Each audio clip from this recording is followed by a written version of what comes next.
हनुमान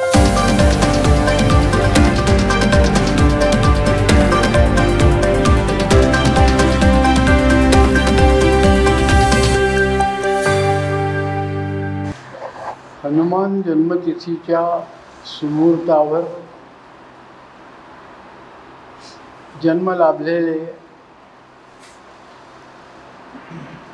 ज्ञानयोद्ध्यांचे सरसेनापती दिलीपजी देवधर, आजच्या कार्यक्रमाचे अध्यक्ष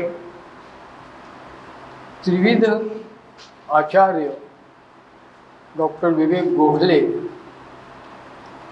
कार्यक्रमाचे संचालक डॉक्टर भागडीकर आणि उपस्थित बंधुभगिनी,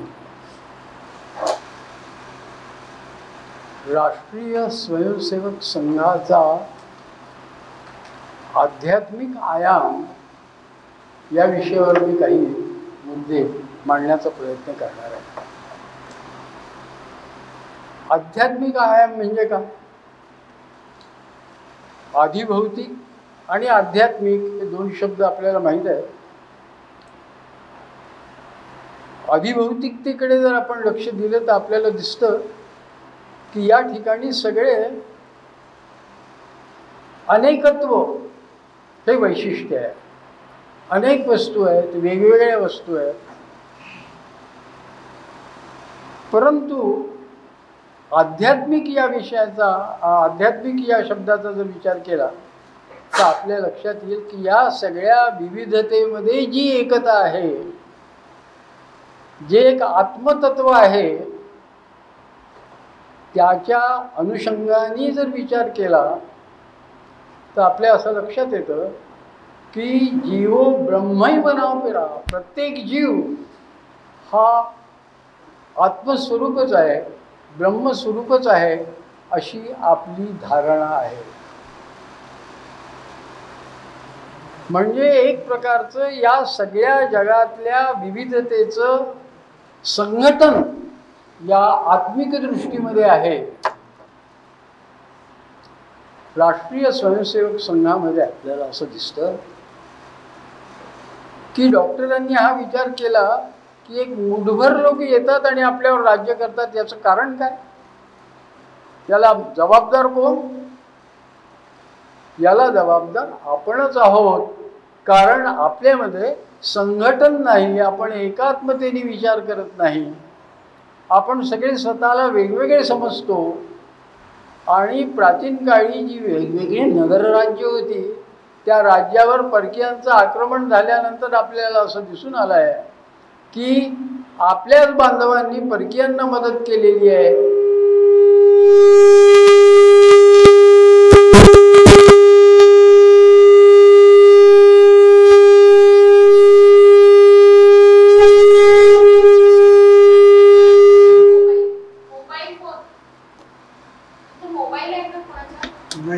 माझा आहे मोबाईल खिशात. बंद बंद बंद बंद. तर आपणच आपसामध्ये असे विखुरलेले राहिलो, एकमेकांना मदत न करता परकीयांच्या आक्रमणाला बळी पडलो आणि त्यामुळेच आपली जी एकात्मतेची जी शक्ती दिसायला पाहिजे, जी प्रगट व्हायला पाहिजे, ती झालेली नाही. म्हणून आपण प्रथम एक गोष्ट केली पाहिजे की आपण हिंदूंचं संघटन केलं पाहिजे. आणि म्हणून राष्ट्रीय स्वयंसेवक संघ हा हिंदूंच्या संघटनासाठी निर्माण झाला. त्याला राष्ट्रीय स्वयंसेवक संघ असं नाव दिले गेले. हिंदू हा धर्म नाही हे आत्ताच आपल्याला काही वर्षापूर्वी न्यायालयाने नमूद केलं आणि आपणही म्हणतो की हिंदू ही संस्कृती आहे, तो एक इथॉस आहे, तो एक जीवन मूल्यांचा संच आहे. तेव्हा ज्या जीवन मूल्यांच्या निर्मितीसाठी ज्या लोकांनी प्रयत्न केले, विचार केला, चिंतन केलं आणि ही जी एक विचार पद्धती, हा जो इथॉस ज्यातून निर्माण होईल अशी जीवन पद्धती निर्माण केली. त्याच्यातलं मुख्य सूत्र कोणतं आहे? मुख्य सूत्र असं आहे की हा धर्म मानवी धर्म आहे. एकच धर्म आहे, बाकीचे सगळे धर्मपंथ आहे. ज्याला आपण रिलिजन म्हणतो, तो रिलिजन म्हणजे धर्म हे आपल्याला मान्य नाही, संघालाही मान्य नाही. जीवनामध्ये धर्म एकच आहे. धर्मो हि तेषाम अधिको विशेषः धर्मेण पशुपुच्छही. माणूस, मानवी धर्म हा एकच धर्म आहे, जो सगळ्या माणसांना एकत्र आणणारा असा धर्म आहे.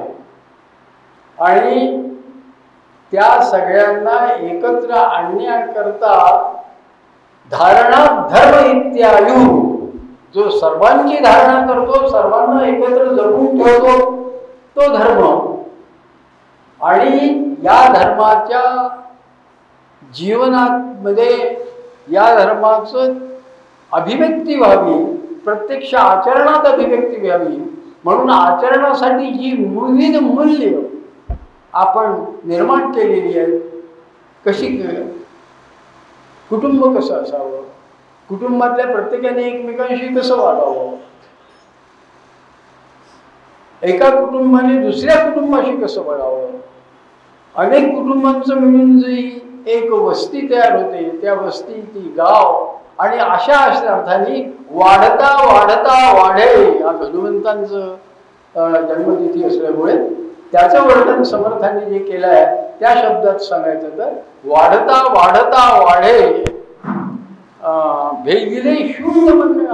शून्य मंडळ म्हणजे या ठिकाणी ब्रह्मांडापर्यंत जाऊन पोहोचणारा शून्य मंडळाला भेटून असा जो हनुमंत, त्याप्रमाणे आपलं सर्कल, आपलं एकूण वर्तुळ हे व्यक्तीपासून ब्रह्मांडापर्यंत वाढत गेलं पाहिजे, अशी आपली धारणा आहे. आणि म्हणून संपूर्ण अस्तित्वाला टिकवून ठेवणारा जो धर्म तो हिंदू धर्म. कारण हिंदू विचारवंतांनी तो शोधून काढला, म्हणून त्याला हिंदू धर्म म्हटलंय. वास्तविक तो धर्म मानवी धर्मच आहे. आणि अशांचं हे संघटन, आपल्या अशी ही संस्कृती, याचं सांस्कृतिक संघटन, राजकीय नव्हे.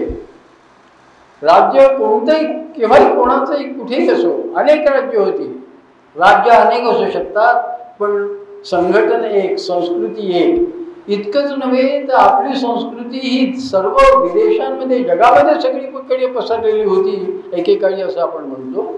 याचा अर्थ आपलं राज्य तिथे होतं असं नाही, प्रत्येक ठिकाणी आपली जीवन पद्धती स्वीकारणारे लोक तिथपर्यंत पोहोचले होते. आणि आपल्या जीवन पद्धतीचा विस्तार आपल्या आचरणातून, शिकवणीतून सर्व जगाला ते देत होते. आणि म्हणून ही एक संस्कृती आहे. हे एक सांस्कृतिक ऐक्य पहिल्यांदा भारतामध्ये निर्माण व्हावं, म्हणून भारत हे असं राष्ट्र आहे, सांस्कृतिक राष्ट्र आहे की या ठिकाणी हिंदूंचं प्राबल्य आहे. म्हणजे संख्येच्या दृष्टीने प्राबल्य आहे, राज्याच्या दृष्टीने, राजकीय दृष्ट्या सुद्धा ते असायला पाहिजे, ते होईल, त्यासाठी प्रयत्न आवश्यकच आहे. परंतु ते जरी नसलं, इंग्रजांचं राज्य जरी इथे असलं तरी भारत हे हिंदू राष्ट्रच होतं. मुसलमानांचं राज्य इथे होतं, किती परकीय लोक इथे चालू झाले तरी भारत हे हिंदू राष्ट्र होतं. म्हणून हा राष्ट्रीय स्वयंसेवक संघ आहे. स्वतःहून कार्य करणारा, स्वतःहून लोकांना एकत्र आणणारा, एकत्र बांधणारा, सर्वांची धारणा करणारा, सर्वांची म्हणजे केवळ माणसांचीच नव्हे तर संपूर्ण विश्वाची. आपल्याला माहित आहे नेहमी की सर्वे संतु निरामया, हा श्लोक आपल्याला माहित आहे, ही वृत्ती आपल्याला माहित आहे. त्यामध्ये संपूर्ण विश्वाला एकत्र धरून ठेवणारा असा आहे, संपूर्ण अस्तित्व सांभाळणारा, त्याच अस्तित्वाला मग आता प्रश्न असा येतो की ह्या अस्तित्वामध्ये तुम्हाला बळ कशाला पाहिजे, शक्ती कशाला पाहिजे? आहे तसं राहा, सगळेजण राहत. इथे एक आहे की जर तुम्ही स्वातंत्र्य तुम्हाला दिलेलं आहे तुमच्या मनाप्रमाणे वागण्याचं, पण या स्वातंत्र्यावर जर कुणी आघात करणार असेल तर हे या मूल्यांच्या विरुद्ध आहे. तुला पाहिजे तसा तू व्हा. आकाशात पतितम तोयम यथा गच्छति सागरम, सर्वदेव नमस्कार, सर्व धर्माचा, सर्व देवांचा. आणि आपण जर विचार केला, भक्ती केली तर शेवटी सर्वदेव नमस्कार केशव प्रति गच्छति. तुम्ही कोणत्याही पद्धतीने वागा, आमची त्याला हरकत नाही, परंतु आमचंच बरोबर आणि तुम्ही काफीर, आणि तुम्ही काफीर असल्यामुळे तुम्हाला जगण्याचा हक्क नाही, असं जर कोणी म्हणत असेल तर तो सगळ्यांच्या अस्तित्वाला बाधा आणणारा आहे, एकत्र राहण्याला बाधा आणणारा आहे. आणि म्हणून परित्राय साधूना, सर्वांना साधना करणारे जे आहेत ते साधू त्यांचं परित्राण करणारे, परंतु विनाशाय दुष्कृता. म्हणून आपल्याला बळाची आवश्यकता आहे. केवळ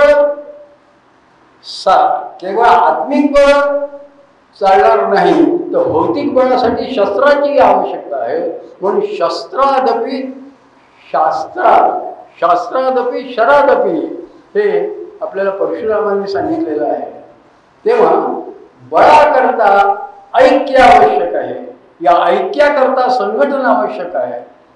हा आपल्या विचाराचा आध्यात्मिक आयाम आहे हे आपण लक्षात ठेवलं पाहिजे.